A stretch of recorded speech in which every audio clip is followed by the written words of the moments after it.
Voilà, bonjour à tous, bonjour aux uns et aux autres, que vous soyez ici à l'église ou bien sûr chez vous, derrière votre écran. On vous souhaite la bienvenue pour ce culte du dimanche 13 décembre, troisième dimanche de l'Avent, et on se réjouit de vivre ce moment ensemble. Juste comme introduction, j'ai l'impression qu'on parle beaucoup d'arbres tous ces temps, on parle de sapins, de sapins de Noël, et je ne vous cache pas que j'ai été bien sûr aussi interpellé par ce livre et par Valérie Gonin qui était venue parler chez nous il y a déjà quelques temps, c'était au mois de novembre. Et puis il parlait d'arbres, bien évidemment, dans son message, dans son livre et pour notre vie. J'ai l'impression qu'aujourd'hui aussi, d'être un arbre, d'être enraciné, d'être bien enraciné avec Dieu, c'est important. Et même ce culte à distance qui puisse permettre à chacun de nous de s'enraciner encore un petit peu plus. On a la chance d'être une petite équipe ici. Je vais passer très vite la parole à l'équipe de louanges et j'aimerais simplement prier. Merci Seigneur pour ce matin. Merci parce qu'on peut être là avec toi, chacun chez soi, réunis d'une manière ou d'une autre au travers de la technologie moderne. Seigneur, tu es aussi là. On te demande de bénir ce temps de louange, qu'on puisse s'approcher de toi, qu'on puisse être libérés de tous ces petits obstacles ou ces embûches qui peuvent être là autour de nous, mais qu'on puisse se focaliser sur toi ce matin, participer à faire grandir nos racines pour qu'on puisse être solide dans tous ces temps qu'on vit actuellement. Merci Seigneur pour ta présence. Amen. Voilà, un bon culte. Je passe la parole à Jean-Pierre qui mène la louange. Merci à Muriel et Nathan qui sont aussi là. Bonjour les amis, ça nous fait chaud au cœur de savoir avec nous derrière votre écran. Et ce premier chant, il est bien sûr adressé au Seigneur, mais aussi peut-être particulièrement pour vous, vu les circonstances, puisque c'est que ces lieux soient visités. Alors, on a envie de le chanter pour vous aussi, que là où vous êtes, eh bien, vous soyez visités par la bienveillance, la bonté du Seigneur.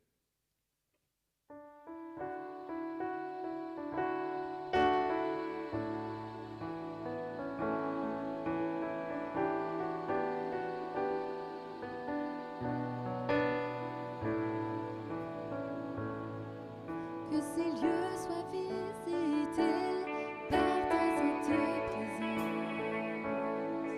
Que ces lieux soient balayés par le vent de ton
Dieu. Nous te souhaitons proche de nous. Nous te voulons, nous te désirons. Nous avons besoin de toi pour souffler dans notre voile, qu'on puisse aller plus loin avec toi, réussir la traversée malgré tous les dangers. Oui Seigneur, tu es notre bon berger, nous comptons sur toi, nous t'adorons encore aujourd'hui. Reçois l'adoration, le respect, l'enthousiasme aussi de ton Église. Je vous laisse prier quelques instants, je garde à vous.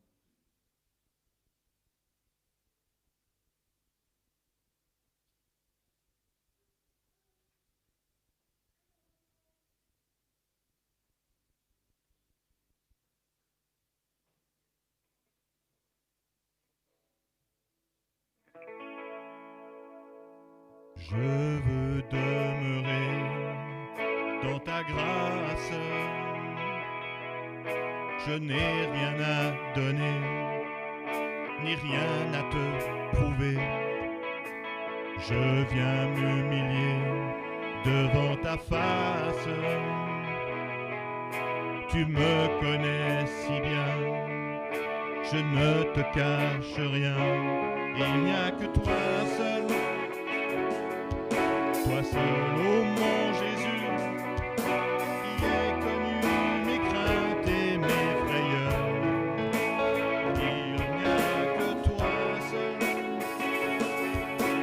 seul, ô mon Jésus, qui ton regard vienne apaiser mon cœur. J'apprends à mourir à moi-même.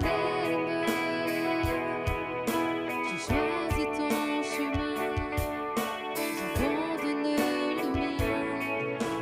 Ton esprit me guide et m'enseigne à dépendre de toi. J'ai tant besoin de toi. Il n'y a que toi seul, ô mon Jésus, qui ai connu mes craintes et mes frayeurs. Il n'y a que toi seul, ô mon Jésus, qui t'a regard apaiser mon cœur. Je chéris en moi ta parole. Elle me parle de toi, elle fortifie ma foi. J'apprends à prier tes prières. Lorsque tu as parlé, je ne peux plus douter. Il n'y a que toi seul, ô mon Jésus, qui ai connu mes craintes et mes frayeurs. Il n'y a que toi seul, ô mon Jésus, qui ton regard vienne apaiser mon cœur.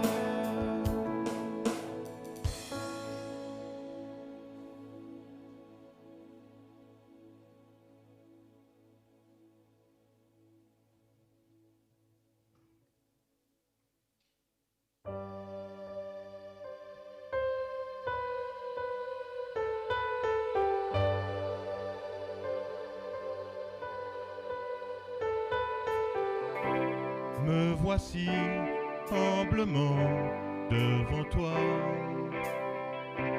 accueillant ta grâce qui se déverse en moi. Car voici ce que j'ai à t'offrir. En esprit brisé, une terre délaissée, un soupir. Tu seras la louange au cœur de mes épreuves. Tu seras la réponse à tout ce que je vis. Tu seras la main qui viendra pour me relever. Tu seras mon chemin, ma vérité. Relever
Merci pour ce temps de louange.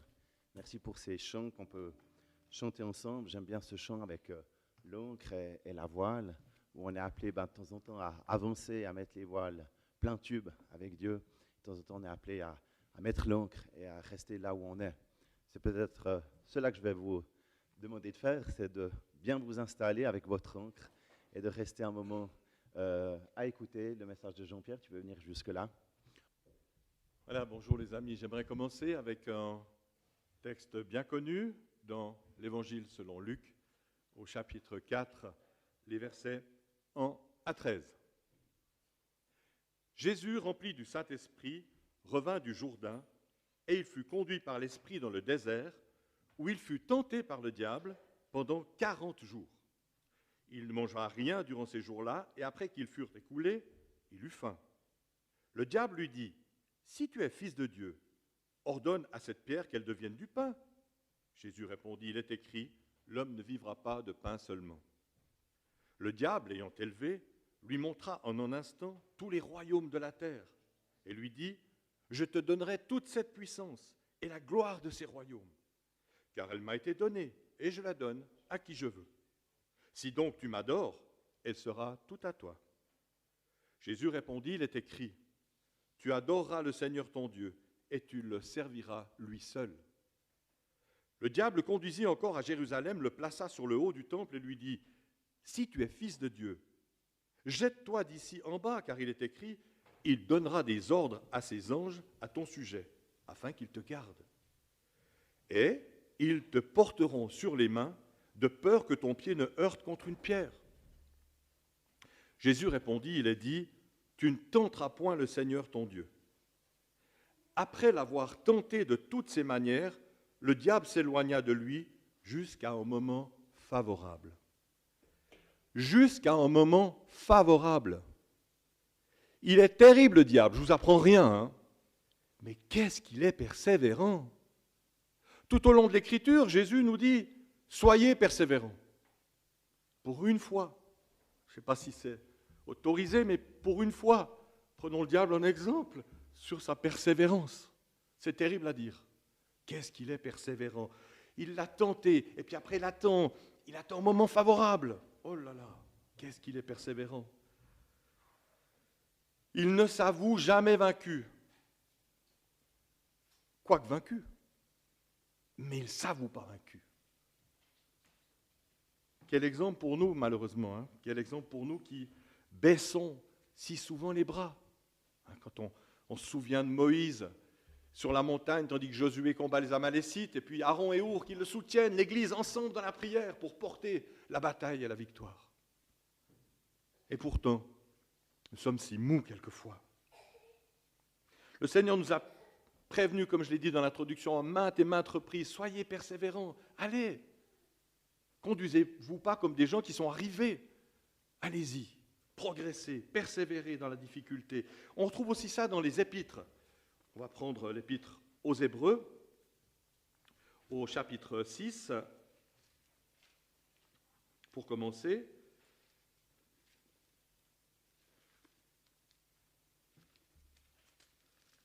Je vais y arriver, j'ai une nouvelle Bible et je les traîne. Chapitre 6, versets 11-12. « Nous désirons que chacun de vous montre le même zèle pour conserver jusqu'à la fin une pleine espérance, en sorte que vous ne vous relâchiez point et que vous imitiez ceux, alors plus le diable du coup, hein, qui par la foi et la persévérance héritent des promesses. » Au chapitre 13, verset 7, de la même épître, nous trouvons: « Souvenez-vous de vos conducteurs qui vous ont annoncé la parole de Dieu, considérez quelle a été la fin de leur vie et imitez leur foi. » Et je rajoute, leur persévérance, bien sûr. Parce que les amis, il faut comprendre une chose, si le diable a été aussi persévérant pour déstabiliser le Christ, pour lui voler la victoire, le perdre, quoi, eh bien, il sera de même avec nous. Parce que lui non plus n'a pas changé, au contraire, on va le voir. Nous sommes les enfants, la famille de Jésus. Alors s'il n'a pas pu avoir le Christ, il va essayer de nous avoir nous. Il faut dire que nous représentons un danger potentiel réel pour lui et ses intérêts. Déjà, par notre témoignage, qui peut amener des gens au salut, et donc quitter sa zone d'influence. Par nos prières, qui le font reculer, notamment dans le combat spirituel. Par notre justice et sainteté, notre amour, qui chasse les ténèbres. Il a combattu en Christ, qui est devenu des milliers de petits Christ, les chrétiens. Il est encore plus foudrage. Il a essayé d'éteindre en incendie, et en tapant dessus, eh bien, les flammes se sont répandues et il doit combattre maintenant plein de flamèches. C'est pour ça que je dis qu'il est encore pire. Il est excité, plus fou de rage que jamais, sachant qu'il a peu de temps. Il a l'énergie d'une bête touchée à mort, plus dangereuse que jamais. J'ai laissé ma dernière voiture le long d'une route à Montrichet parce qu'un immense sanglier nous est rentré dedans. Et puis mon premier réflexe en pensant à vous, et à tous les gentils repas qu'on pourrait faire ensemble, je me suis dit, parce qu'il s'est relevé, puis il est parti en courant, j'ai couru après, en me disant, si je trouve le corps chez un ami boucher, enfin même dans ma famille, on se le fait, puis après on aura plein de côtelettes et de civet. Et en courant dans la nuit, dans les fourrés derrière le sanglier, je me suis dit, mais attends, il est blessé. S'il se retourne contre moi, déjà qu'il était immense, je ne vais pas faire le poids. Et très honnêtement, malgré l'amour que j'ai pour vous, je suis revenu à la voiture, enfin ce qu'il en restait. Voilà, on a un adversaire qui est touché à mort, il le sait, il est vaincu, mais il a cette rage après ces flamèches qui se sont allumées à droite et à gauche, et il est dangereux, et il est très dangereux. Nous, malheureusement, quelquefois, on a l'apathie de gens qui ont la victoire, le salut, et puis on est un peu couché sur un lit de laurier à attendre que le Seigneur revienne tranquille. Non, si vous ne le saviez pas encore, le diable vous hait. Et puis il veut vous neutraliser, corps, âme ou esprit, ou les trois, ou un autre. Et moi je dirais, on a même plus de tentations, les chrétiens, que quelqu'un qui ne l'est pas. Parce que cette personne-là est moins en danger pour le diable. Tandis que nous le sommes. Alors il va essayer par tous les moyens. Je me rappelle quelqu'un avait quitté l'église une fois et me disait, quelques mois plus tard, quand on s'est revu, il me dit, oh, tu ne te rends pas compte comme je suis cool maintenant. Bon, à l'église, j'avais des pressions et tout. Je dis, ben ouais, tu déranges plus. Alors c'est normal, les amis, c'est notre combat. On va prendre en Pierre chapitre 5 maintenant, tout à la fin de votre Nouveau Testament, au chapitre 5, en Pierre chapitre 5, les versets 8 à 9. Soyez sobres, veillez. Votre adversaire, le diable, rôde comme un lion rugissant. Je relis. Soyez sobres, veillez. Votre adversaire, le diable, rôde comme un lion rugissant, cherchant qui il dévorera. Résistez-lui avec une foi ferme, sachant que les mêmes souffrances sont imposées à vos frères et sœurs dans le monde entier. Il est fort ce verset. Satan peut nous dévorer. En tout cas, il cherche qui il pourra dévorer. Et l'apôtre Pierre prend l'image d'un lion. Alors, un lion dans la savane. Un lion dans la savane. Qui est-ce qui va chercher à dévorer? Il va chercher tout d'abord à dévorer ceux qui ne courent pas vite. Évidemment, c'est plus facile. Ou les plus inexpérimentés, ou les malades. Si je traduis ça au niveau des chrétiens, les jeunes, déjà. Vous voyez un troupeau, c'est souvent là, dans les films animaliers, vous voyez les prédateurs attaquer les plus jeunes, qui sont peut-être sortis du cadre familial ou de l'église, si j'ose dire, mais qui sont plus à même d'être attaqués. Alors pour nous les chrétiens, c'est vrai que c'est un beau challenge. Déjà, je veux dire qu'une église, je crois que toutes les églises, elles essayent de faire au mieux avec la jeunesse. Les moyens sont limités, on a les compétences qu'on a ou qu'on n'a pas, malheureusement, on a la bonne volonté, mais ça suffit quelquefois pas. Et je voudrais rappeler encore que malgré les efforts de l'église, c'est aux parents, bibliquement, d'avoir la responsabilité d'instruire leurs enfants et de veiller sur eux. Vous savez, où j'habite, il y a souvent des vaches allaitantes, et puis on voit toujours le petit veau qui colle sa maman. Ben, évidemment, il veut le lait. Eh bien, voilà, nous aussi, on a besoin du lait céleste, de la parole de Dieu. Eh bien, voilà, il se colle à sa maman. Et la parole de Dieu aussi encourage les pères à prendre leurs responsabilités. Et je crois que c'est important que nous, parents, ou parrains, marraines, vous voyez ce que je veux dire, on peut étendre, oncle, tante, à prier pour ces jeunes, pour prier pour ces petits. L'Église le fait, l'Église fait ce qu'elle peut, mais ça ne remplacera jamais ce que les parents doivent et peuvent faire, eux, sur le long terme. Et puis bien sûr, après, c'est les mettre dans le troupeau, les entourer, leur faire confiance, les encourager. Le lion, qu'est-ce qu'il va manger encore dans un troupeau? Il va manger, comme j'ai dit, qui ne courent pas trop vite, les malades, les affaiblis, les fragilisés.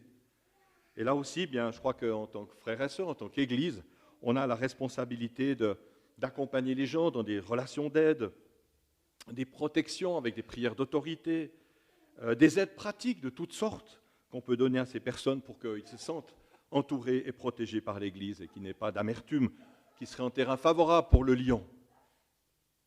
Les porter, bien sûr, dans nos prières. Mais il y a aussi les aînés dans les troupeaux qui courent moins vite et que le lion va chercher aussi à croquer. Nous, on a un petit peu la vision d'Épinal de se dire ah, mais les vieux, excusez-moi l'expression, nos anciens, c'est la sagesse, c'est beau et tout, mais vous savez, vous n'avez qu'à regarder, quand on vieillit, voilà, il y a quand même des choses, même si intérieurement la foi peut continuer à grandir, et le doit d'ailleurs, notre être extérieur se détruit, on a quand même bien des faiblesses. Et dans tout ce cheminement, on peut tomber dans la solitude, en veuvage par exemple, dans le découragement, dans l'amertume, après aussi des histoires dans la vie ou dans les églises malheureusement. On peut être dans des nostalgies ou tout simplement dans l'usure de la foi aussi quelque part. Rappelez-vous Salomon, c'est pas quand il était vieux qu'il était le plus sage, puisque c'est là qu'il a même mal fini dans l'idolâtrie avec ses nombreuses femmes. Donc là aussi, pour nos aînés, prière, visite, respect. Voilà 2 textes que je vous propose maintenant qui vont nous donner courage et confiance, voire autorité aussi. Le premier texte nous rendrait presque passifs. C'est souvent sur ces textes-là qu'on s'appuie pour avoir ces attitudes que je dénonçais tout à l'heure. Puis le deuxième qui nous rappelle qu'on a une responsabilité. Aide-toi et le ciel t'aidera. Alors on va commencer avec Jean chapitre 10, Évangile de Jean chapitre 10, les versets 27 à 30. Vous y êtes avec moi? Jésus dit, « Mes brebis entendent ma voix. Je les connais et elles me suivent. Je leur donne la vie éternelle. Elles ne périront jamais et personne ne les ravira de ma main. Mon Père qui me les a donnés est plus grand que tous et personne ne peut les ravir de la main de mon Père. Moi et le Père, nous sommes un. » Voilà un texte qui est super génial et encourageant, qui montre la force, la puissance de Dieu sur nous pour la protection et qui, malheureusement, pourrait être mal interprété dans un sens de relâchement. Je suis sauvé, c'est bon, Dieu est avec moi, je m'en fiche du reste. C'est pas si simple. Vous savez, moi, quand à l'école, je suis le 4e garçon d'une famille. Mon frère aîné avait 7 ans de plus que moi, le deuxième 6 ans, le troisième 4 ans de plus que moi. Et c'est incroyable, on était dans le même collège à Lausanne.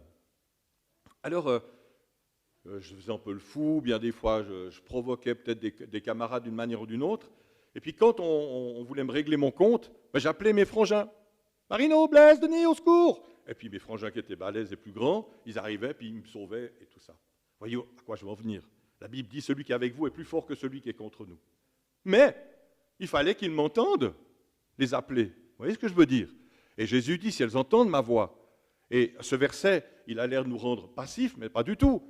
Il nous encourage à demeurer dans le Seigneur et avoir en dialogue avec lui, d'entendre sa voix et lui la nôtre. Évidemment, ça c'est plus simple. Toujours rester à portée de voix de prière du Seigneur. Le deuxième, plus engageant, on le trouve, et ce n'est pas une surprise, dans l'épître de Jacques, qui a plutôt écrit dans cette dynamique toute son épître. Épître de Jacques, c'est après les Hébreux. Au chapitre 4, le verset 7 est le début du 8. Soumettez-vous donc à Dieu, résistez au diable, et il fuira loin de vous. Vous voyez, il y a des impératifs qui nous engagent. Ce n'est pas une passivité où Dieu fait tout. Je répète, soumettez-vous donc à Dieu, résistez au diable, et il fuira loin de vous. Approchez-vous de Dieu, et il s'approchera de vous. Approchez-vous de Dieu et il s'approchera de vous. Donc on voit que ces deux textes, il y a les deux actions, hein, comme j'ai dit tout à l'heure en résumé avec ce fameux adage « Aide-toi et le ciel t'aidera ». Il y a, au travers de l'épître de Jacques, en tout cas, en impératif, en encouragement à mettre en marche notre volonté personnelle et ecclésiale, bien sûr. Nous sommes vainqueurs en Christ. Mais quelquefois, on a l'impression que l'Église est en train de perdre. C'est le contraire du diable. Et pourtant, nous sommes vainqueurs. Alors, comportons-nous en vainqueurs. Il y a des moments difficiles. Il y a des détresses dans la vie. Il y a des déserts. D'autant plus dans ces moments-là. Notre foi va être portée par notre persévérance. On l'a vu tout à l'heure, hein, notre espérance aussi. C'est parfois tout ce qui nous reste, mais c'est l'essentiel. Et nous permet de traverser ces moments de difficulté, ces temps difficiles. Foi et confiance, ça, c'est la traduction de la persévérance. Frères et sœurs, si le diable est persévérant dans sa haine, Dieu est fidèle dans son amour et dans ses promesses. En Pierre chapitre 5 sera mon dernier texte. Mon dernier mot, Jean-Pierre. En Pierre chapitre 5, les versets 10 et 11. En forme de bénédiction, le Dieu de toute grâce, qui vous a appelés en Jésus-Christ à sa gloire éternelle, après que vous aurez souffert en peu de temps, vous perfectionnera lui-même, vous affermira, vous fortifiera, vous rendra inébranlable. À lui soit la puissance au siècle des siècles. Amen. Frères et sœurs, chers amis, persévérons en Jésus-Christ. Merci de votre attention. Soyez bénis.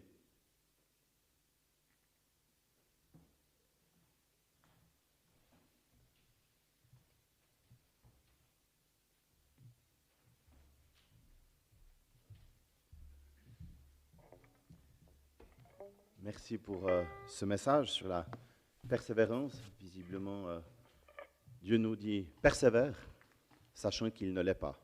Vous m'avez compris? Oui, il n'est pas en persévère. Ce n'est pas un persévère. Voilà. Alors, visiblement, il y a encore un chant. On vous laisse la parole et il y aura les annonces après. Ok.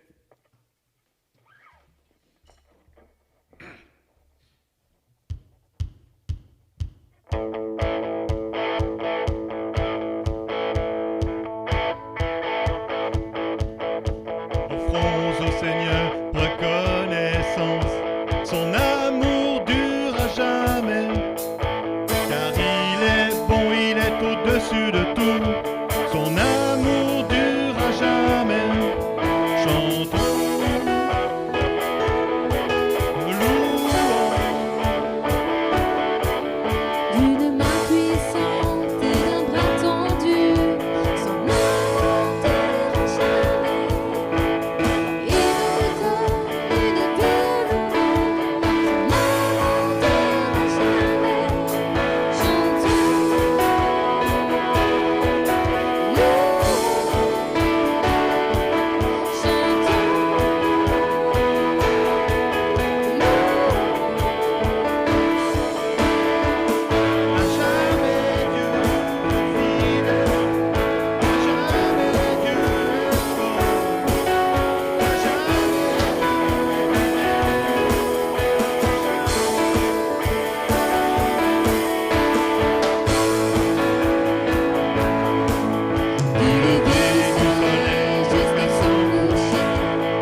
timing, c'est beau, c'est beau. Merci encore.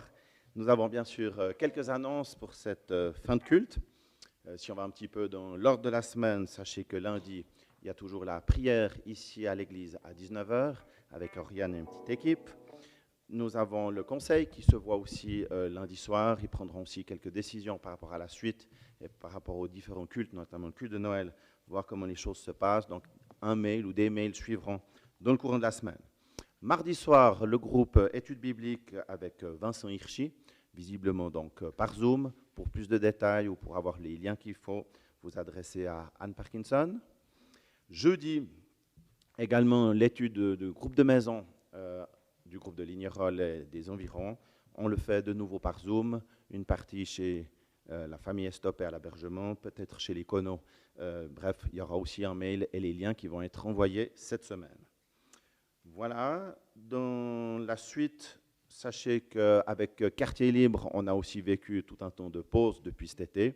On reprendra dimanche en fin de journée quelque chose en direct avec une chaîne YouTube, avec à 17 h quelque chose qui sera fait pour les enfants. Un petit papillon suivra aussi par mail pour les personnes que je vais contacter. Voilà, il me semble qu'on a tout dit, à moins qu'il y ait d'autres choses. Jean-Pierre, pasteur, pas d'annonce, tout va bien. Je devrais encore vous annoncer l'apéro, mais dans le jardin, je crois qu'on se trompe de saison. Donc, pas d'apéro dans le jardin, mais peut-être chez vous. Alors, j'espère que vous aurez le temps de le prendre, même si c'est encore un peu tôt, hein, 11h moins 20. Qu'importe, un bon dimanche. J'ai envie de rester sur les paroles qu'on a entendues. Et si je reprends le texte de 1 Pierre 5, Jean-Pierre nous disait, en lisant ce texte, hein, Dieu vous fortifiera et vous établira sur de solides fondations. Ça me refait un peu penser à cette introduction avec l'arbre. Soyez enracinés, restons près de Dieu. Et voilà, que Dieu vous accompagne pendant cette semaine. Je prie pour la fin. Seigneur, merci pour la petite équipe que nous avons pu être ici. Je te remercie aussi pour tout ce qui a été mis en place pour vivre ce culte. On te remercie aussi pour l'équipe technique avec David et Tim qui étaient là pour faire en sorte que tout se déroule. Seigneur, au-delà de la technique, Seigneur, tu œuvres de nos cœurs et c'est ce qu'on te demande de faire en nous pour cette journée, pour cette semaine. On veut rester près de toi, enracinés et Seigneur, que tu puisses prendre soin de ton troupeau. Merci pour tout. Amen. Amen. Je vous dis donc une nouvelle fois, bon dimanche, ou bien il y avait encore le bout, je ne sais pas si vous restiez là pour encore égayer ce moment de matinée. Non. Alors, bon dimanche à tous et à bientôt. Au revoir.